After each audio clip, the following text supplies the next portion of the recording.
మీ business ఏదైనా మీ ఊర్లో promotion చేయాలంటే అది సుమన్ టీవీతోనే సాధ్యం. ఇప్పుడే సంప్రదించండి.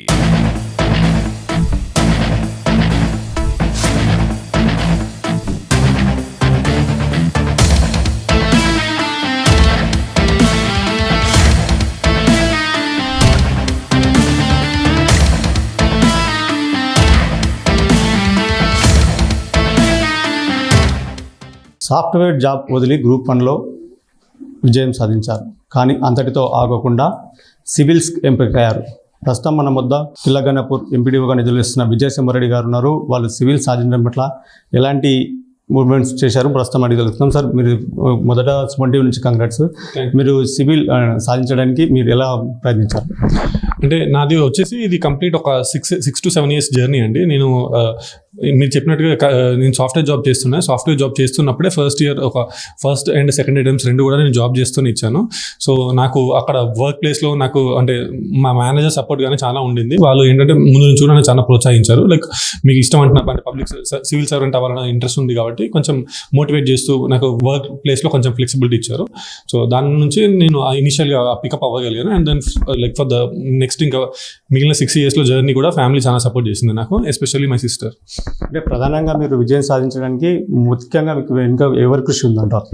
ఈ క్రెడిట్ మాత్రం కంప్లీట్గా మా మదర్కి అండ్ ఆల్సో మై సిస్టర్కి ఇస్తాను. ఎందుకంటే మదర్ ఏంటంటే ముందు నుంచి కూడా లైక్ అంటే మనకి ఎటువంటి ఫ్యామిలీ నుంచి ఎటువంటి లైక్ ప్రెషర్స్ ఉన్నా సరే తను అంతా హ్యాండిల్ చేసి మా వారికి ఏది రానికుండా మమ్మల్ని కంప్లీట్ ఎగ్జామ్ ఫోకస్గా ఉంచడానికి చాలా హెల్ప్ చేసింది.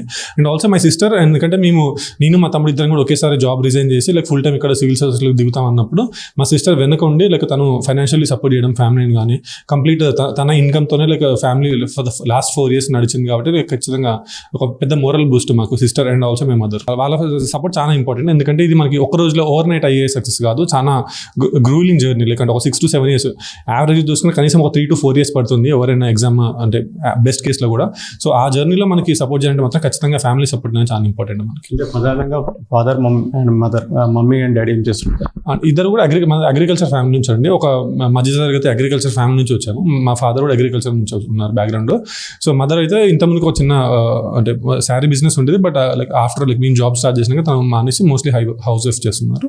అండ్ వన్స్ పిల్లలందరూ జాబ్లో జాయిన్ అయ్యాక తను మానేస్తున్నారు. తర్వాత ముఖ్యంగా మాత్రం మా అక్క మాత్రం మనకి ఇన్కమ్ సపోర్ట్ 4 years అనేది చాలా పెద్ద సపోర్ట్ వచ్చింది నాకు. అంటే ప్రధానంగా ఒక సైడ్ జాబ్ చేస్తూ ఒక సైడ్ ఉద్యోగం సాధించారు. అంటే రోజు ఎన్ని గంటలు చదివేవచ్చు?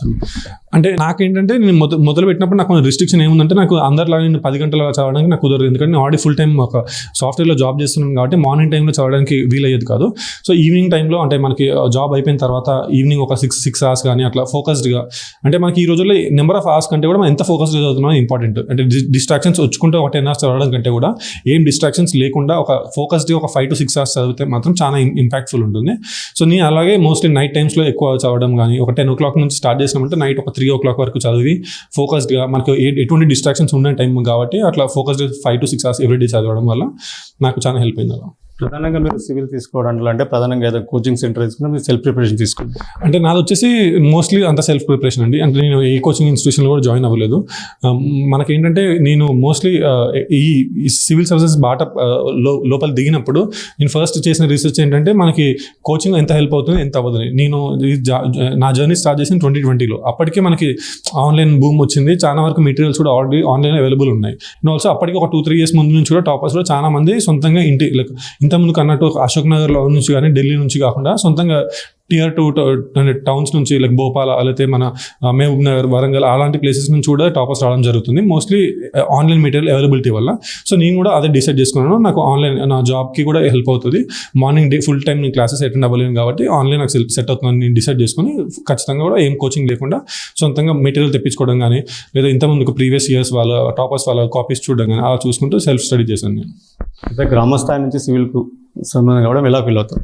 అంటే ఖచ్చితంగా నేను ఎంపీడీఓ ఇక్కడ నేను ఆగస్ట్ నుంచి ఇక్కడ బాధ్యతలు నిర్వహిస్తున్నాను 2025 ఆగస్ట్ నుంచి. సో నాకు అప్పటి వరకు మోస్ట్లీ నాది అర్బన్ బ్యాక్గ్రౌండ్. నేను పుట్టిన పెరిగినంత కూడా టౌన్లో కాబట్టి హైదరాబాద్లో కాబట్టి నాకు ఎక్కువ పల్లె అనే ఎక్స్పోజర్ లేదు. నాకు విలేజెస్ ఎలా ఉంటుందో అది ఎక్స్పోజర్ కొంచెం తక్కువ. సో నాకు ఈ లాస్ట్ 6 months నుంచి ఇక్కడ ఎంపీడీఓ వర్క్ చేయడము, విలేజెస్కి అంటే ఫీల్డ్ విజిట్ మీద వెళ్ళడము, ప్రజలతో ఇంటరాక్ట్ అవ్వడము ఇది చాలా హెల్ప్ అయింది. ఎందుకంటే నా ఇంటర్వ్యూలో కూడా చాలా వరకు 40% ఆఫ్ ద ఇంటర్వ్యూ కూడా మొత్తం నాది పల్లెలు ఎలా అభివృద్ధి చెందాయి గత 20 ఏళ్ళుగా, అండ్ పల్లెల అభివృద్ధి కోసం చేయాల్సిన పనులు ఏంటి, వీటి మీద ఎక్కువ క్వశ్చన్స్ నడిచాయి కాబట్టి నాకు ఇక్కడ ఈ వర్క్ అనేది చాలా హెల్ప్ అయింది నాకు. ఎంపీడీఓ విధుల్లో ఉన్నారు అంటే ముందు ప్రజలకు ఎలాంటి సేవ చేయాలనుకుంటున్నారు? అంటే ఎంపీడీఓ ఉన్నప్పుడు కూడా మనకి రాగానే నాకు పెద్ద టాస్క్ ఏం వచ్చిందంటే మనకి ఎలక్షన్స్ వెంటనే కండక్ట్ చేయాల్సి వచ్చింది. అది కూడా సమర్థవంతంగా చేశాము. అండ్ ఆల్సో ఇక్కడ మనకి ముఖ్యంగా ఇప్పుడు మనకి మన్రేగా స్కీమ్ అనేది one of the main schemes ఇక్కడ మనం అంటే ఉపాధి హామీ పథకం మనం ఇక్కడ ఇంప్లిమెంట్ చేయడంలో one of the main scheme. And also మనకి other flagship schemes like Indiramma ఇల్లు ఇవన్నీ కూడా ఇంప్లిమెంటేషన్ ఉంది. సో డైరెక్ట్ బెనిఫిషియర్స్తో మనం మాట్లాడడం, వాళ్ళ సమస్యలను పరిష్కరించడం, అదొక చాలా సాటిస్ఫాక్టరీ జాబ్ ఉంటుంది. అంటే వాళ్ళతో వచ్చి డైరెక్ట్ చిన్న సమస్యలు ఉన్నప్పుడు డైరెక్ట్ వాళ్ళు మన దగ్గరకు వచ్చి మన వల్ల ఏమైనా ప్రయోజనం పొందినట్లయితే మనకి అది వచ్చే సాటిస్ఫాక్షన్ చాలా ఉంటుంది. కాబట్టి ఇన్ని రోజులు నేను రూరల్ డెవలప్మెంట్లో వర్క్ చేశాను. బట్ ఫర్దర్ ఇంకా మనకి ఆల్ ఇండియా సర్వీస్ వచ్చినప్పుడు ఇంకా అంటే మన స్కోప్ ఎక్స్పాండ్ అయ్యి ఇంకా ఫర్దర్ వేరే ఫీల్డ్స్ కూడా వర్క్ చేయడానికి ఉంటుందని నేను కోరుకుంటున్నాను. సివిల్స్ ప్రిపేర్ అయ్యే వరకు మీరు ఎలాంటి సూచనలు ఇస్తున్నారు? అంటే ఖచ్చితంగా నేను రమ్మని చెప్తానండి. కొంతమందికి హెసిటేషన్ ఉంటుంది, రావాలా వద్దా, అదొక పెద్ద జర్నీ అన్న కొన్ని భయాలు ఉంటాయి. నేను ఖచ్చితంగా చెప్పేది ఏంటంటే మోటివేషన్ ఒక బలంగా పెట్టుకొని రండి. మీరు ఏ మోటివేషన్ పెట్టుకున్నా సరే కానీ ఆ మోటివేషన్ నెక్స్ట్ 4 to 5 years వరకు చెదరకుండా ఉండేట్టు చూసుకోండి. చిన్న మోటివేషన్స్ అంటే కొందరికి సివిల్ సర్వీసెస్ చుట్టూ ఉన్న గ్లామర్కి అట్రాక్ట్ అయ్యి కొంతమంది వస్తారు. అది కాకుండా మీరు బలమైన అంటే సివిల్ సర్వీసెస్కి ఆ వర్క్ని ప్రేమించండి. సో దట్ మీకు మధ్యలో ఎప్పుడన్నా ఈ జర్నీలో ఎప్పుడైనా డిస్ట్రాక్ట్ అయినా సరే కానీ మీకు ఖచ్చితంగా మళ్ళీ అంటే అందుకొని మళ్ళీ ఈ జర్నీ కంటిన్యూ చేయడానికి చాలా హెల్ప్ అవుతుంది. అండ్ ఆల్సో ముఖ్యంగా ఫ్యామిలీ సపోర్ట్ చాలా ఇంపార్టెంట్. సో మీ ఈ రెండు ఫస్ట్ ఫుల్ఫిల్ చేసుకొని మీరు ఈ జర్నీలోకి ఎంటర్ అయినట్లయితే మీకు సక్సెస్ అనేది చాలా తక్కువ టైంలో దొరికే అవకాశం ఉంటుంది. ఒకవైపు గ్రూప్ 1లో మొదట అన్నదమ్ములు ఇద్దరు విజయం సాధించారు, ఇప్పుడు సివిల్లో విజయం సాధించారు. ఎలా ఫీల్ అవుతుంటారు? అంటే ఖచ్చితంగా ఈ లాస్ట్ 1 yearలో మాత్రం మా ఫ్యామిలీకి ఒక చాలా హ్యాపీ మూమెంట్స్ అండి. ఎందుకంటే మనకి సెప్టెంబర్ లాస్ట్ ఇయర్ 2025లో మనకి రిజల్ట్స్ వచ్చినాయి గ్రూప్ 1. అప్పుడు కూడా అన్నదమ్ములు ఇద్దరికి ఒకేసారి రావడం అనేది కూడా చాలా అంటే మదర్ కానీ పేరెంట్స్ కానీ చాలా హ్యాపీగా ఫీల్ అయినారు. అండ్ ఆల్సో ఇప్పుడు మళ్ళీ అదే మూమెంట్ని మళ్ళీ నిన్న వచ్చిన ఫలితాల ద్వారా మళ్ళీ పొందారు. సో ఒకే సంవత్సరంలో ఇట్లాంటి 2 రావడం అండ్ ఒకేసారి ఇద్దరికి అన్నదమ్ములు రావడం కూడా చాలా అరుదైన సన్నివేశం. నాకు తెలిసి మన తెలుగు రాష్ట్రాలు అయితే నేను చూడలేదు. సో అదొక అంటే అది చాలా ప్రౌడ్ మూమెంట్. మా మదర్కి వాళ్ళ ఫ్రెండ్స్తో మాట్లాడుతున్నప్పుడు కానీ ఒక చాలా ప్రౌడ్ మూమెంట్ వాళ్ళకి. సో ఆ మూమెంట్ మేము క్రియేట్ చేసినందుకు వీఆర్ వెరీ థ్యాంక్ఫుల్. ముఖ్యంగా మీరు ఒకవైపు ఉద్యోగం చేస్తున్నారు, ఒకవైపు చదవడం చాలా ఇబ్బందిగా ఉంటుంది. కానీ అలా ఎలాంటి సమయంలో చదివేవారు? ఎక్కువగా ఎన్ని గంటలు మీరు చదివేవారు? సో నేను వచ్చేసి చాలా వరకు నేను నైట్ పర్సన్ అండి. నా ఫోకస్ అంతా కూడా నైట్ టైంలో ఎక్కువ ఉంటుంది. నేను నైట్ 10 o'clock స్టార్ట్ చేసినానంటే లైక్ ఇప్పుడు ఏదైనా important chapters and important books ఏమైనా చదువుతున్నప్పుడు మాత్రం like almost full day night 6 వరకు కూడా మార్నింగ్ 6 వరకు కూడా కూర్చొని చదివే రోజులు ఉన్నాయి.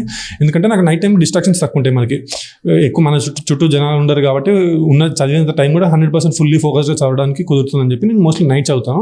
And also number of hours వచ్చేసి అంటే డిపెండ్స్ అండి. మనం ఇనిషియల్గా చదివినప్పుడు మాత్రం ఖచ్చితంగా మనకి ఎటువంటి డిస్ట్రాక్షన్స్ లేకుండా ఒక 6 to 8 hours మనకి ఫర్ ద ఫస్ట్ 1 అంటే బేసిక్స్ అన్ని కవర్ చేసిన టైంలో ఒక మనకి ఉంటే మాత్రం చాలా హెల్ప్ఫుల్ అవుతుంది. బట్ రాను సెకండ్ థర్డ్ అటెంప్ట్స్కి మనకి ఫోకస్డ్ ఒక 4 to 5 hours ఖచ్చితంగా ఒక షెడ్యూల్ వేసుకొని మా షెడ్యూల్ ఫుల్ అంటే స్ట్రిక్ట్గా ఫాలో అయ్యేటట్టు ఉంటే మనకి బెటర్. సో దట్ మనకి రోజువారీ టార్గెట్స్ పెట్టుకొని ఈ రోజు ఇది చదువుతా అని చెప్పి ఒక టార్గెట్స్ పెట్టుకొని ఒక ప్రణాళికాబద్ధంగా మనం ఒక ఇలా ప్రిపరేషన్ చేసినట్టయితే ఖచ్చితంగా సక్సెస్ వస్తుంది. ఇది సివిల్ సాధించిన విజయసింహ గారు చెప్తున్న పరిస్థితి. అయితే గ్రామ స్థాయి నుంచి కాదు, ఎక్కడి నుంచి అయినా కష్టపడితే ఖచ్చితంగా గెలుపు సాధించనున్నది కానీ విజయసింహారెడ్డి గారు చెప్తున్నారు. కెమెరా పర్సన్ కర్ణాకర్తో మణిప్రసాద్, సుమన్ టీవీ, మహబూబ్ నగర్.